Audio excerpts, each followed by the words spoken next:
We have three delegations tonight. First one is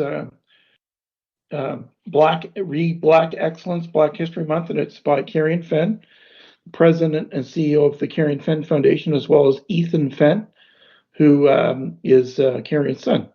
So the Fenns, welcome to Pickering City Council, and we will look forward to your delegation.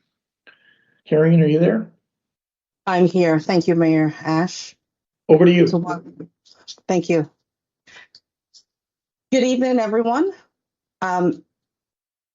City of Pickering, Mayor Kevin Ashe, Council, on behalf of the Carion Fenn Foundation, thank you for this opportunity to speak with you this evening in recognition of Black History Month, celebrating Black excellence. Next.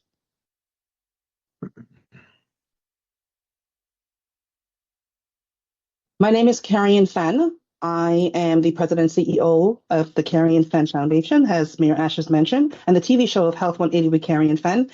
I'm honored to be presenting with my colleague, Eithan Fenn, representing the Alex Monaghan program.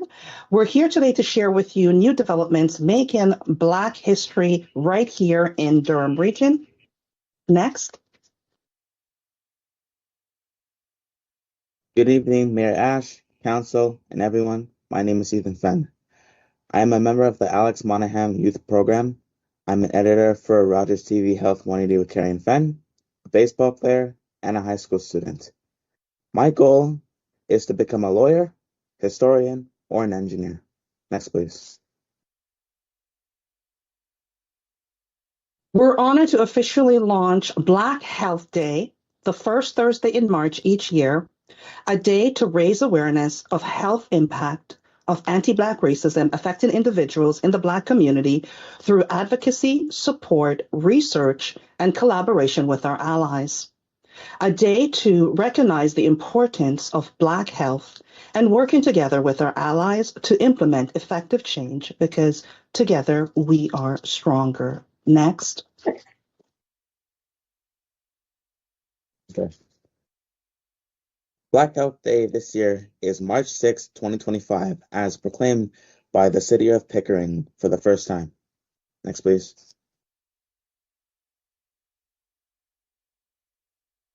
Want to thank our communities, partners, funders, and supporters for taking this journey with us and working together to bring meaningful change. Next, please. For Black History Month, the Oshawa Generals are auctioning their warm-up jersey in recognition of Black History Month, with funds going to the Carion Fenn Foundation. We want to thank the players, staff, management from the Oshawa Generals for doing such a great act of kindness and helping to bring about meaningful change. Next. Okay. On March 3rd, 2025 at 7 p.m., we are hosting our Black Open Mic, a virtual conversation with the Black community to share their encounters with anti-Black racism and recognize the Black Mental Health Day. In recognition of the Black Mental Health Day. Next, please. Thank you. On March 6, 2025, 1 p.m. to 3 p.m., we're hosting our Black Experience Town Hall Roundtable with the organizations we are taking this journey with to talk about Black health and where do we go next. This conversation will be recorded and aired on Rogers TV, Health 180 with Carion Fenn. Next, please. Dr. Martin Luther King Jr. said, "A social movement that only moves people is merely a revolt. A movement that changes both people and institution is a revolution." Next. On behalf of the Carion Fenn Foundation, we want to thank Mayor Kevin Ashe and Council for giving us this opportunity to share with you Black Health Day. We encourage everyone to learn more about the importance of Black health and the health impact of racism. Thank you very much. Thank you, Carion and Eithan, for that. Just to let you know, your proclamation for Black Health Day was approved today. So I'm delighted to tell you that the City of Pickering did that for the first time. And we thank you for your delegation. Question of the delegates. Thank you. Councillor Cook. Thank you, Mayor Ashe. Through you to the delegates. Carion, just so we can make sure that the information is quite clear to the public, with your upcoming events that you're hosting, I noticed that it listed them as being free events, though you noted one as being broadcast. So I'm assuming that one will be only available through pre-record and then done live. But could you talk a little bit about your other event that you're hosting and where people might be able to attend? So on the 3rd, we are hosting the Black Open Mic, which is a virtual event. It's available to everyone all around the world. We actually have registration in the UK and America and Canada. We've been doing this for a few years now, and it's been a great success. And it truly is a safe space, as participants describe. It's also a safe space for everyone. So we have allies who take part and listen in. And I remember one year we had a Caucasian gentleman who took part, and it's obvious that he had Black heritage in his family, and his camera was off, and he just genuinely just wanted to be a part of the moment. And I remember when he turned on his camera, he surprised me, although I try not to judge, but he was a Caucasian gentleman, and he had his poem, and he just wanted to be a part of the moment, and everyone just welcomed him with open arms, and it was just an amazing experience. And as someone who's faced systemic anti-Black racism myself, it's a healing journey for myself as well. So it's just a safe space. We're also going to have a table at City Hall on March 6th. To be able to talk to staff and members of the public, to talk to them about the Black Health Day project that we're doing.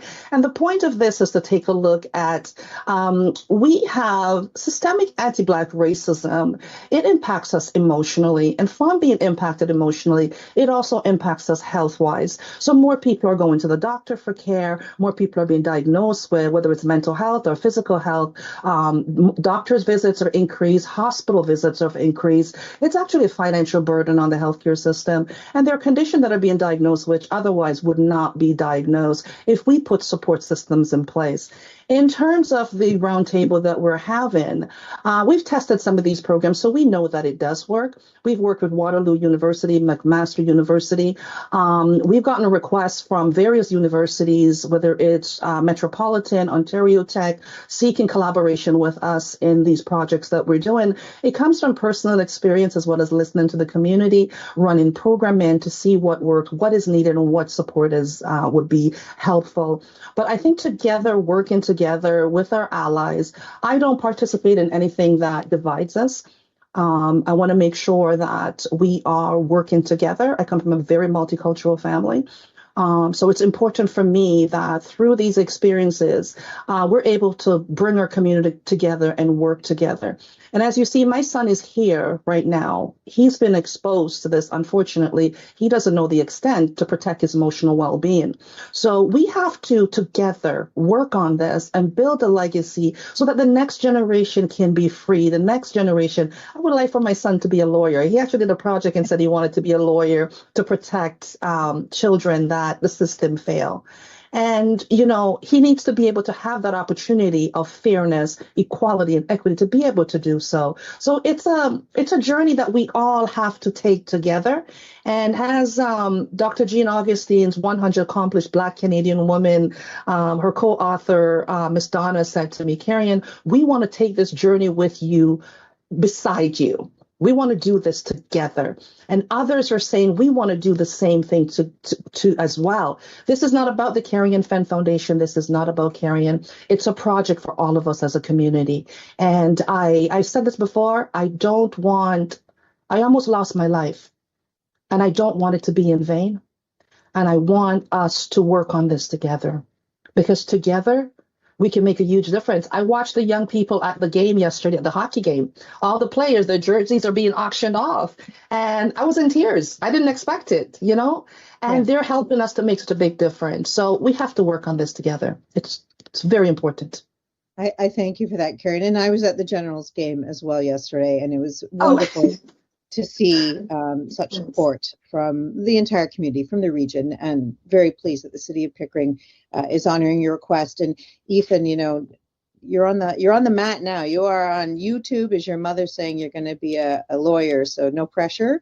And you seem like a very talented young man. So thank you for coming and delegating before us. Thank you, Mr. Mayor. I have no additional questions. Thank you, Councillor Nagy.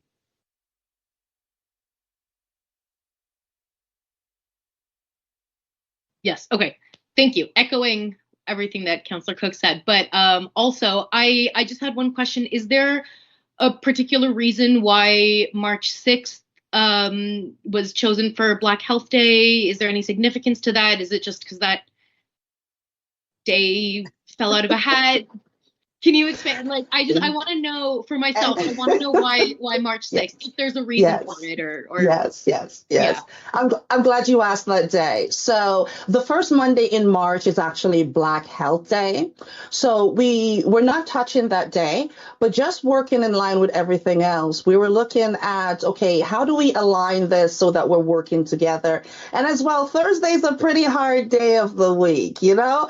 So I wanted to make sure that we're picking a day that actually has some form of symbolic reasoning behind it in terms of, you know, how hard is that day on Thursday, right? You don't want to choose Friday. I know the young people in the Alex Monaghan Youth Program said to me, you know, Friday is the day that we are free, right? So to me, I felt that the Thursdays were fitting in regards to being, you know, by the time Thursday come around, you're tired, you're exhausted, you know, so that was the reasoning behind choosing the Thursday. And in that week to align with Black Health Day, which is on the Monday. Perfect. Okay. Yeah. Thank you. That explains it all. Thanks so much.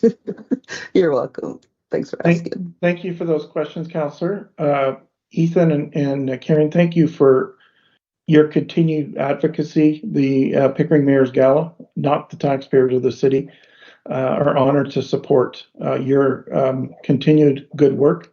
If you look over my left shoulder, you'll see a picture of Alex kind of looking over me too.